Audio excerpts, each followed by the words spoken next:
Going on, guys? Welcome back to the channel. Different type of video today.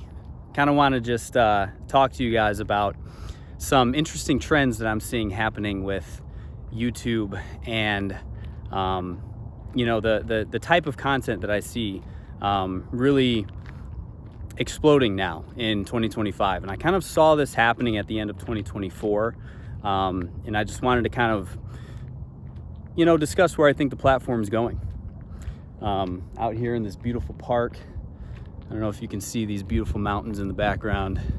I got the mountains back here, and I got the city back here.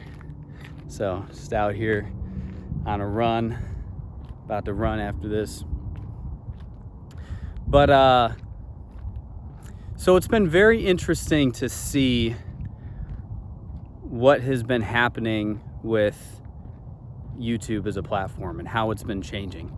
And I'm subscribed to a lot of podcasts and newsletters and stuff that kind of keep me up to date on some of the changes that are going on, and there's a couple that really stand out. So number one, YouTube is making the biggest push that I've ever seen to promote small channels.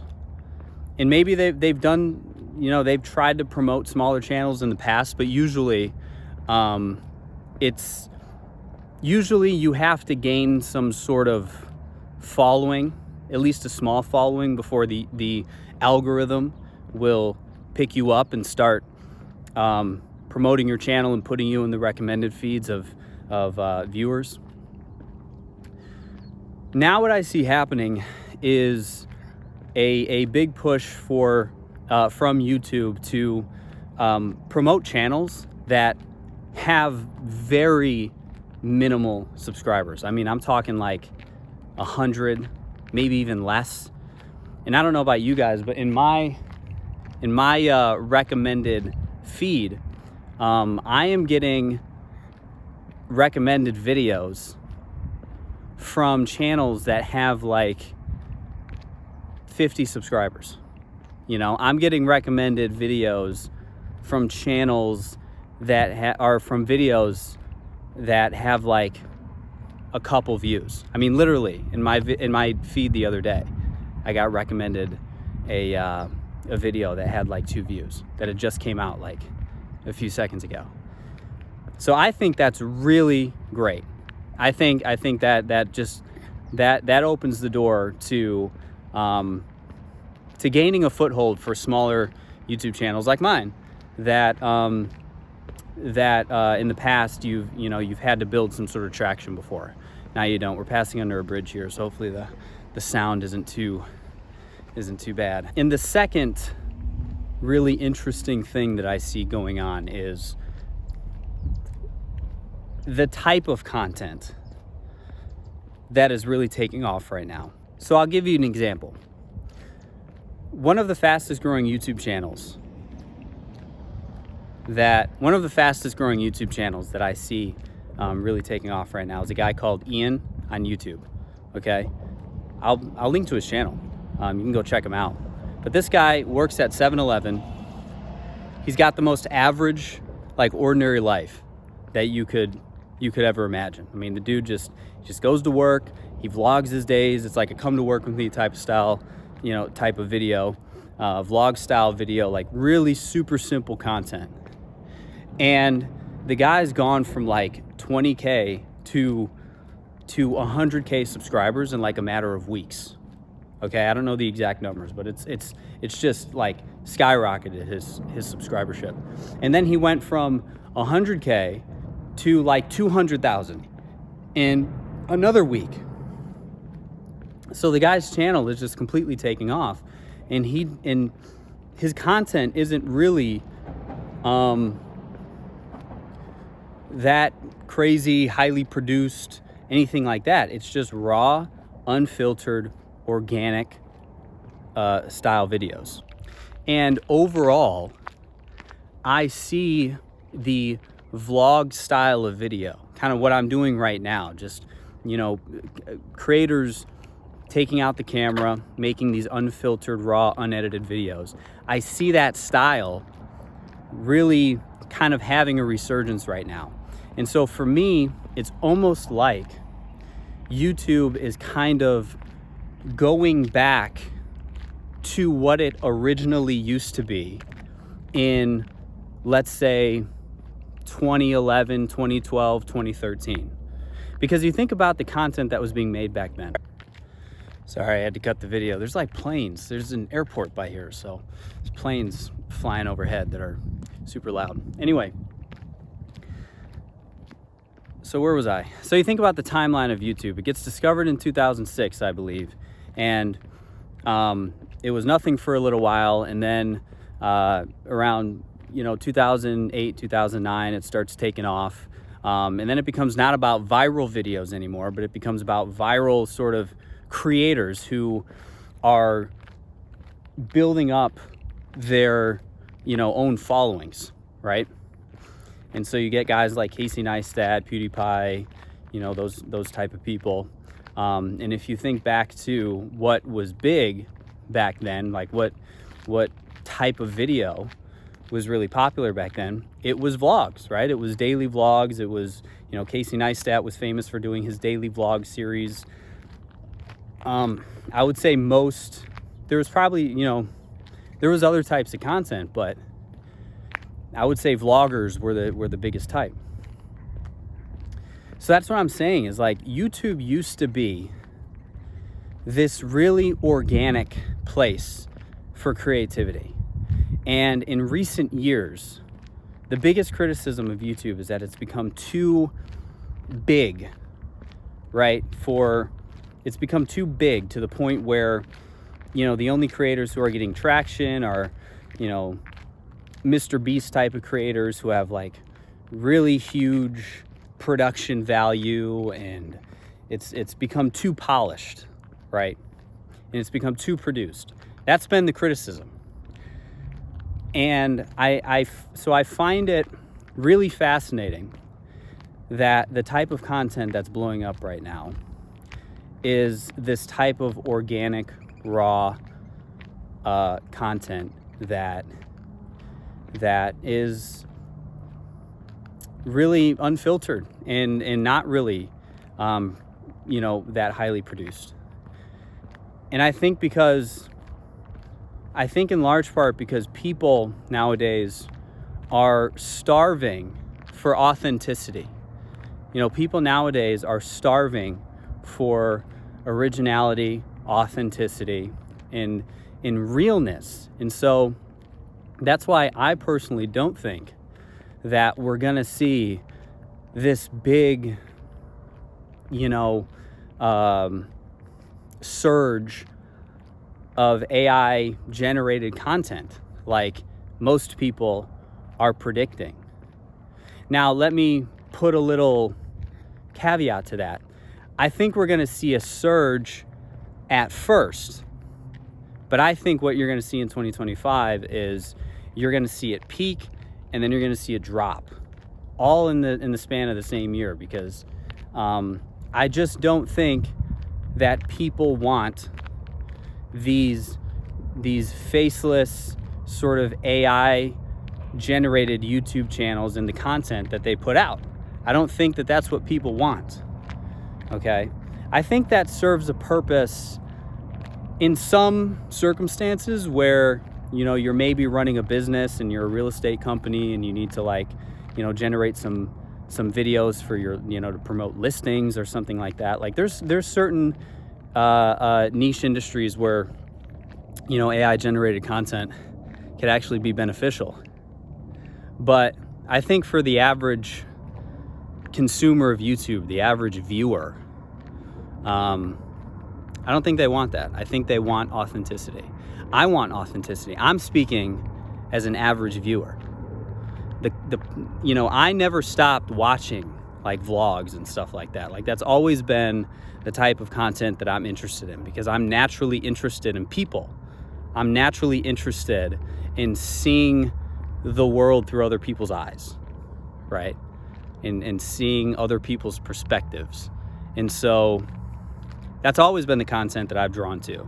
And when, a few years ago when people were saying vlogging is dead, I was still watching vloggers on YouTube, you know, and it was dead for a while, but it's coming back. And so, you know, I want to encourage anybody who's watching this, who's ever thought about, you know, posting videos, making videos, you know, trying to build your own channel. I really think that this year's probably, and it's hard to say because every year is like, you know, every year you can make an argument for what the best time to start is. But I truly think that this year might actually be one of the best times to start a YouTube channel, like ever, because there is such a hunger and a desire for, you know, organic content to really thrive this year. And you know, the channels that I'm seeing really take off do that. They can harness, you know, the creators that I see really thriving right now are able to harness their authenticity and are willing to just kind of throw caution to the wind, so to speak, and just post videos without them being perfect and highly produced. This really resonates with me because, you know, I've been posting on YouTube for like 7-8 years now, and I've never been able to be consistent with it.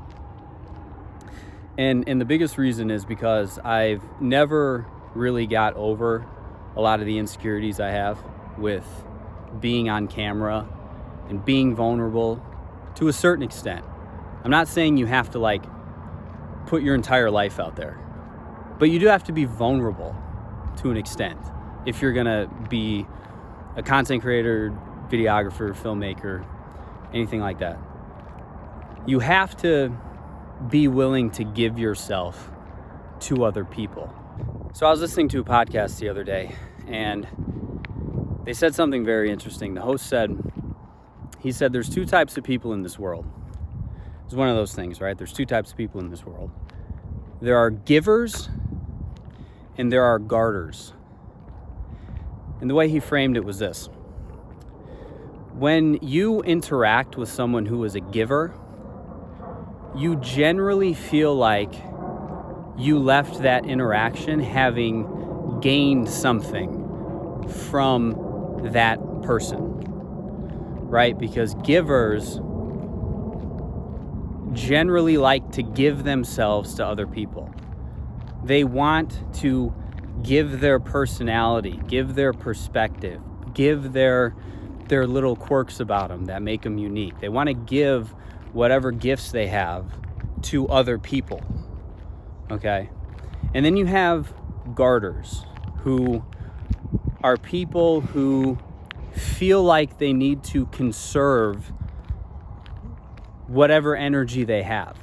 They got to wall themselves off from people. And so you can tell that you're talking to somebody like this because, you know, in a conversation, they feel very walled off, right? They feel reluctant to lean into the conversation.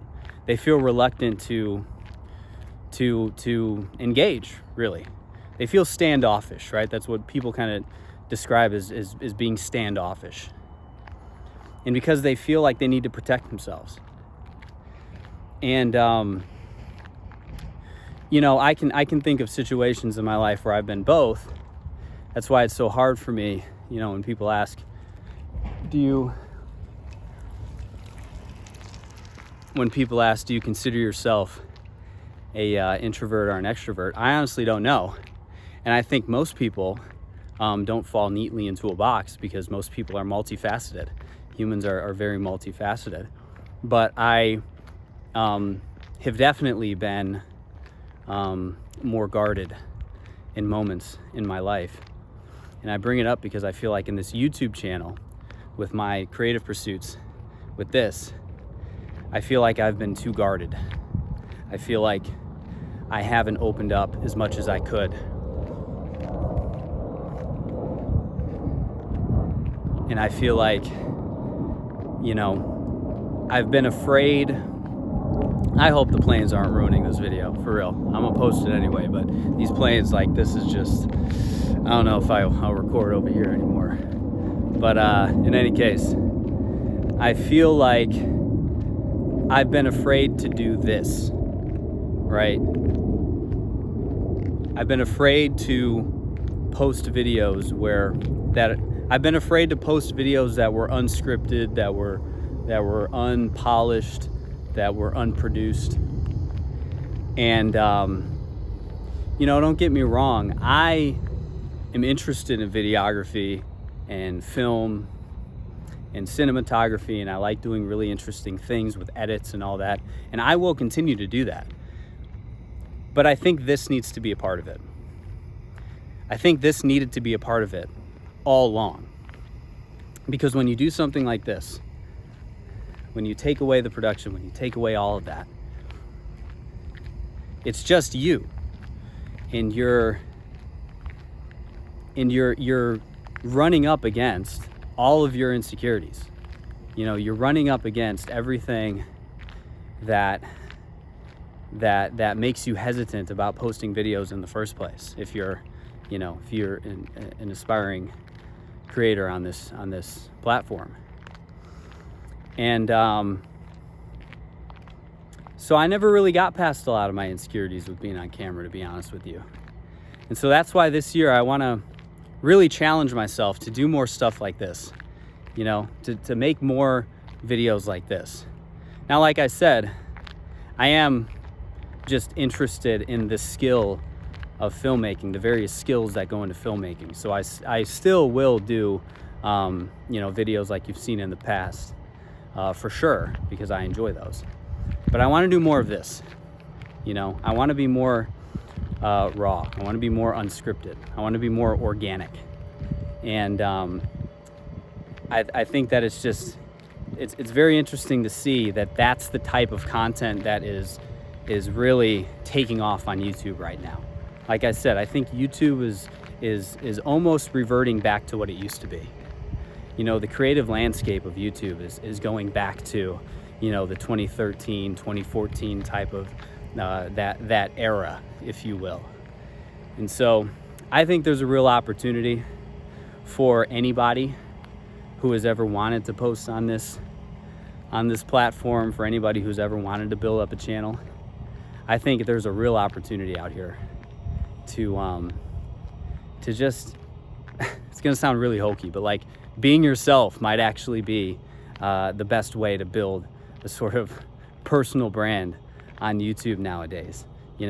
I think now more than ever, people, like I said, are craving authenticity. And so if you can just suck up, if you could just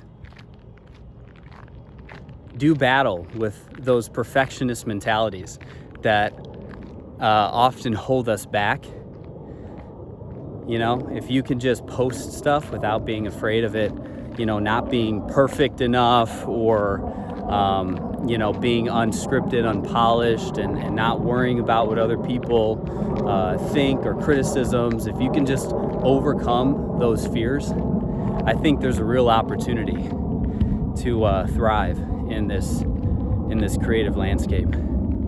So anyway, thanks for listening to me. I hope you got some value out of that. Expect more videos on this channel.